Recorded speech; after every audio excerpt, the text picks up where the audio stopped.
All right, this is the second of two video lectures on the Black Death, and I wanted to look in this video at a number of primary sources from the Horrocks book that were assigned for this class, and use that as a way to talk about the religious responses to this, the scientific responses, at least as science was understood in the 14th century, and then some governmental responses where measures were put into place to try to mitigate the effects of the plague and ensure the public health.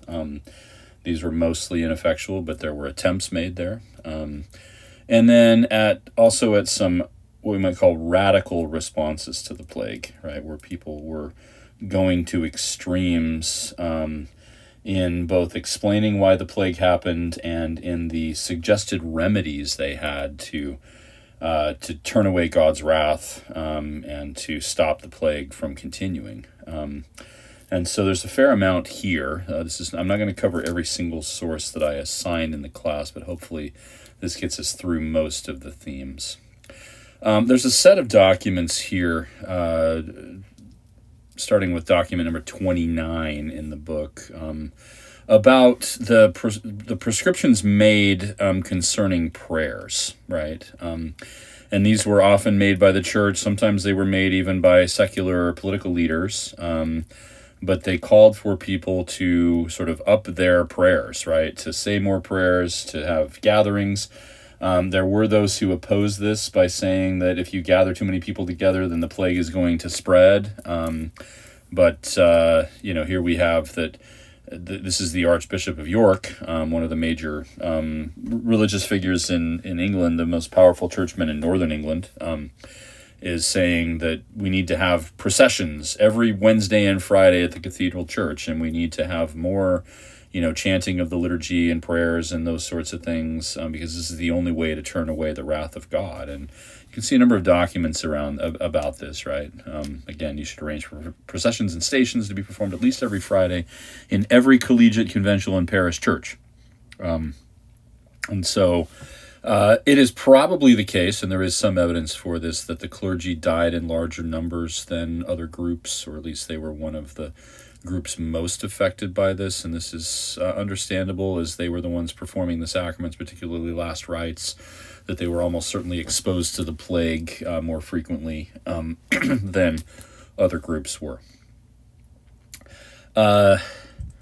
One interesting explanation, and we need to go to document 42, 43, and 44 for this, has to do with, we've already talked about the failings of the clergy. Like, there was a great deal of criticism of the clergy, so I don't want to belabor that point, right? But in some cases, the criticism was leveled at the elites, who had, fancy clothes and did things that other people couldn't afford to do, like hold and participate in tournaments, right? This is where knights would come together and, joust each other and have competitions to see who was the greatest and all of that, right?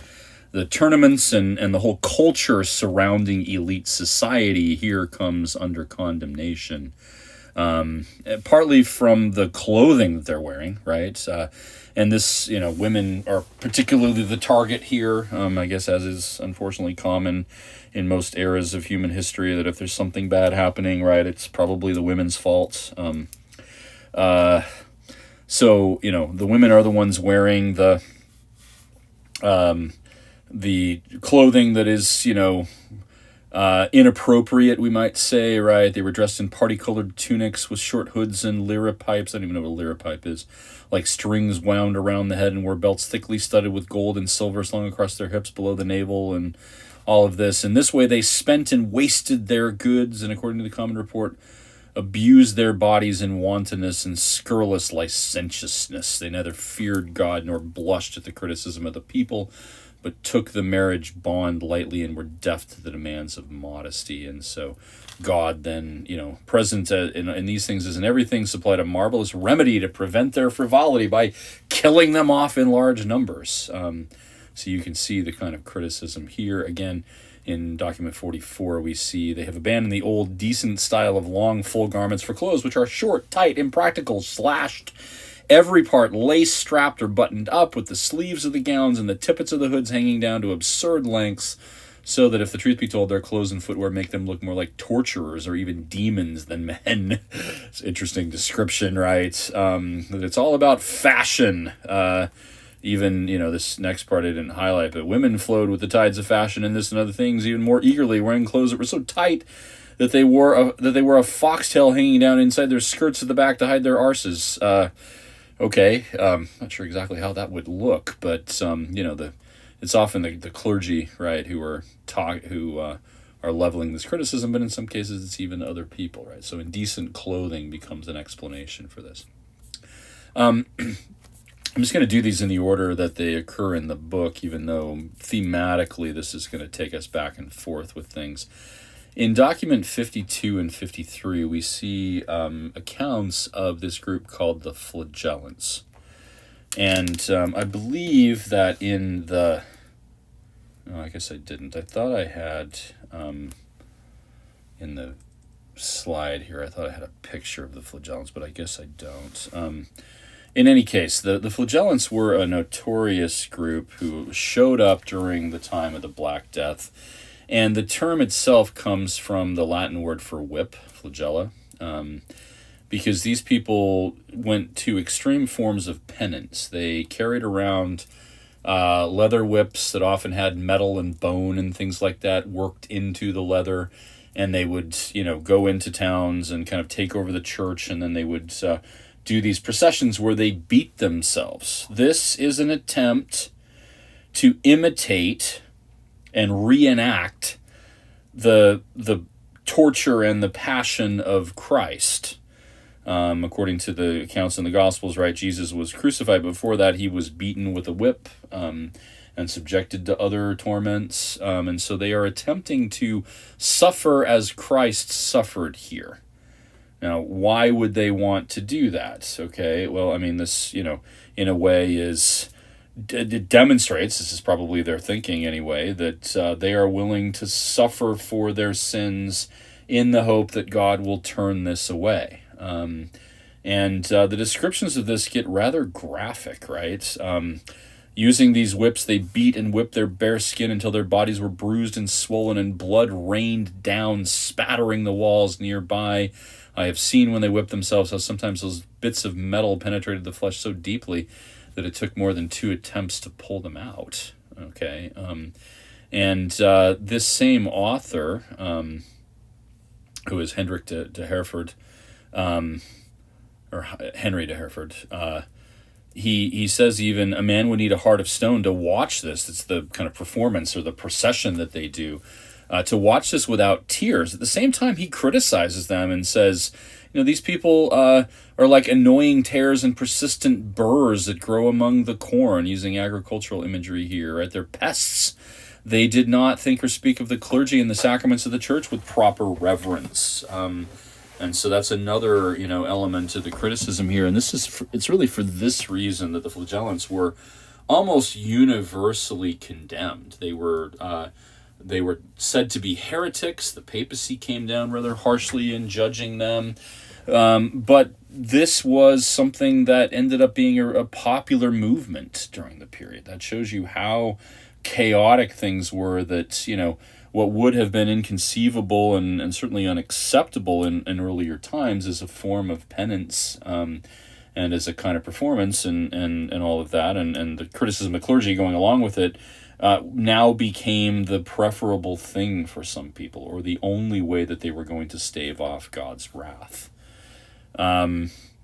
And so I got 2 sources about that. One of the things that is clear about the Flagellants too is that they whip people up into such an emotional frenzy watching this performance, that this probably precipitated some of the other things, particularly the targeting of vulnerable populations like the Jews. It may have been in part because of the Flagellants and their effect on society, that people, turned against those who lived on the margins and, would have been held under suspicion, at least by some. All right, a couple more.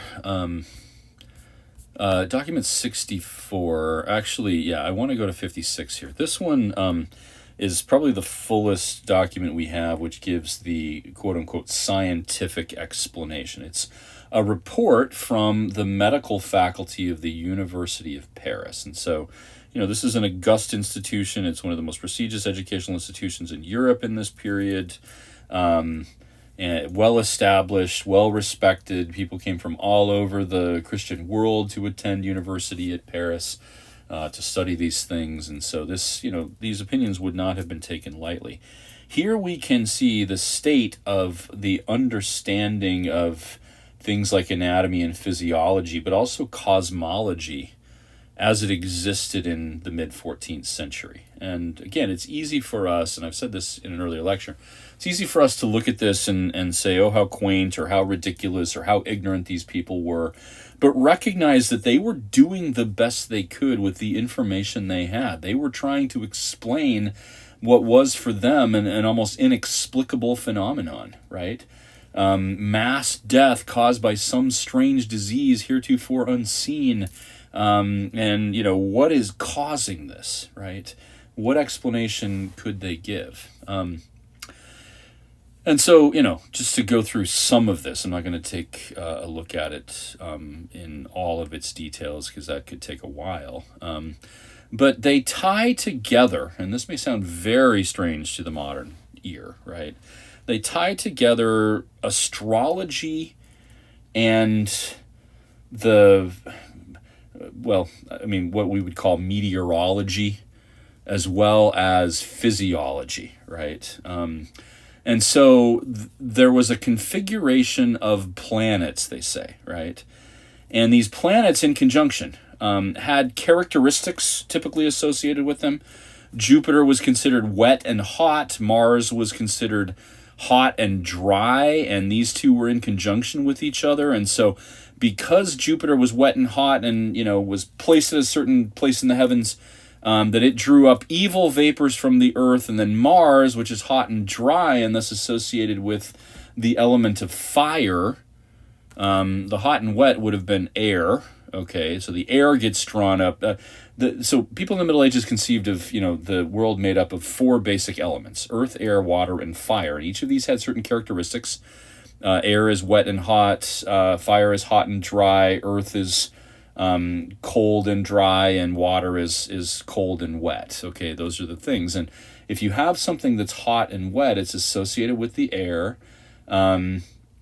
And the easiest explanation for things, and the most common explanation, was that the air had been corrupted. This is what they called in the Middle Ages the miasma, bad air that was causing all of this disease, right? So people were breathing the bad air, and they had no alternative. Obviously, you have to breathe, and so this is why eventually people in the plague would, use these masks in which they would put like spices and things to sort of purify the air, right?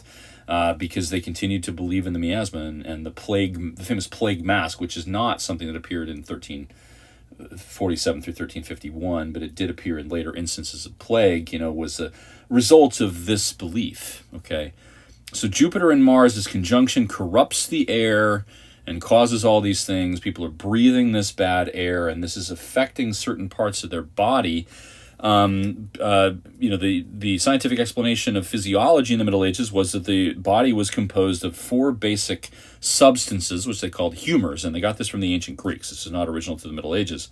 Hippocrates and Galen and even Aristotle had said these things. And that blood, which corresponded with air, was being corrupted. So the most common treatment was to bleed people, to open up a vein on them and drain some blood out, right, which would get rid of some of the corruption. Of course, this did not work well and probably led to infection and things like that, okay?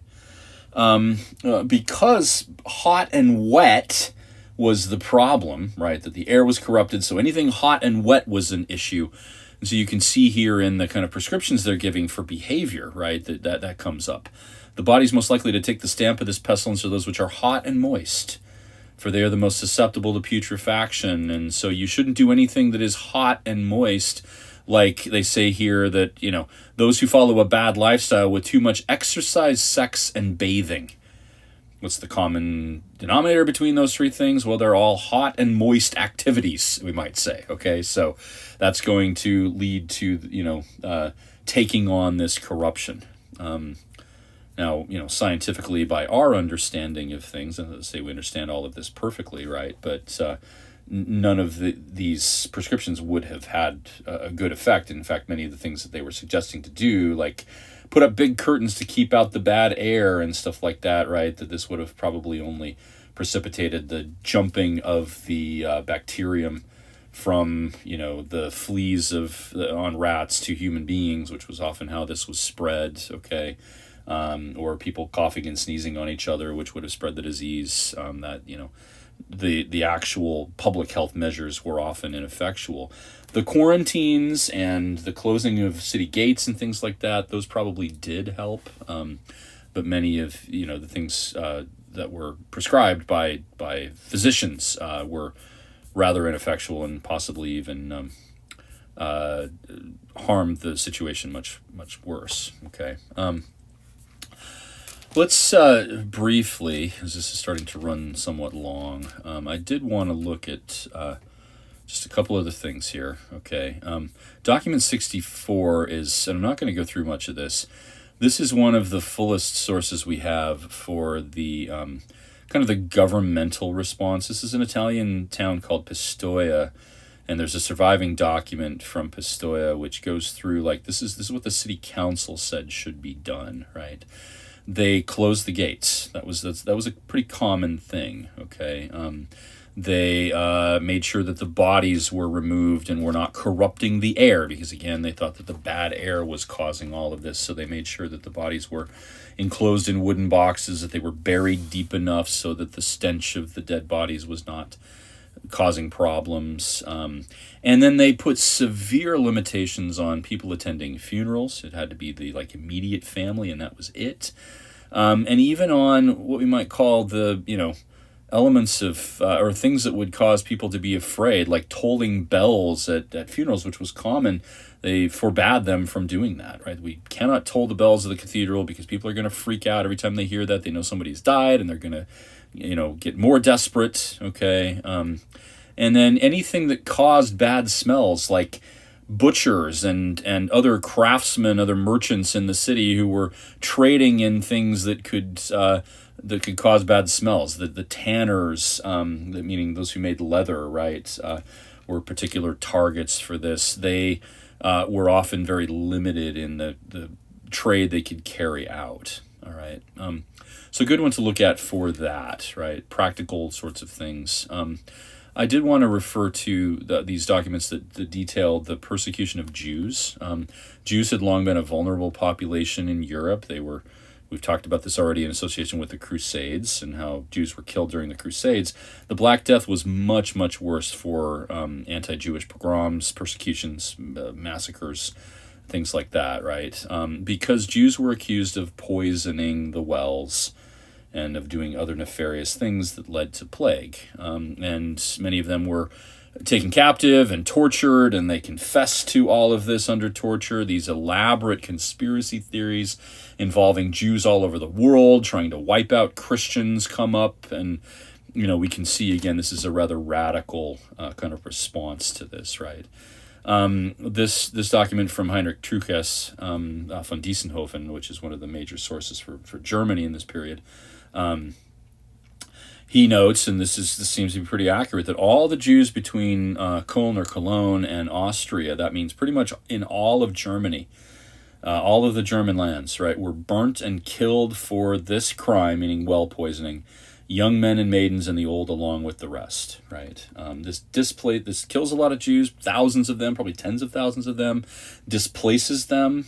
Many Jews moved from the cities where they had long established communities to other places, particularly Eastern Europe. We noted in an earlier lecture that Poland seems to have escaped the plague, and a lot of Jews went to Poland and were even welcomed in by the King of Poland, who knew that they could contribute to the commerce and the economy of his kingdom.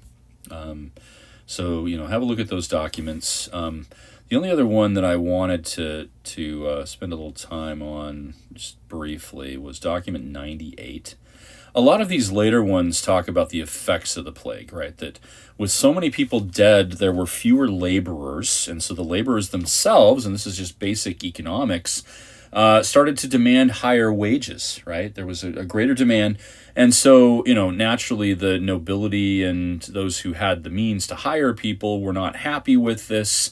And so they put into place laws to kind of freeze wages and prices and these sorts of things. And they accused, these common laborers of just being greedy and exacerbating the situation, right? And so we get this very biased view of all of this. This is an ordinance, a kind of royal decree from from 1349. So this is only a few months after the plague had hit England. This was put out by the king, they're basically saying laborers, peasants are just like shiftless people who don't want to work, and they're trying to bilk us for more money, and that can't happen. And so, they're going to freeze prices at the level they're at. They can't sell things for more than we should have to pay for them, and all of that. Okay. These kinds of things don't tend to work, and there are economic explanations for that get beyond really what I want to talk about today. But you can see some of the lingering effects of plague, and that shortage of population is a major factor in a lot of what we see in the later Middle Ages. Okay.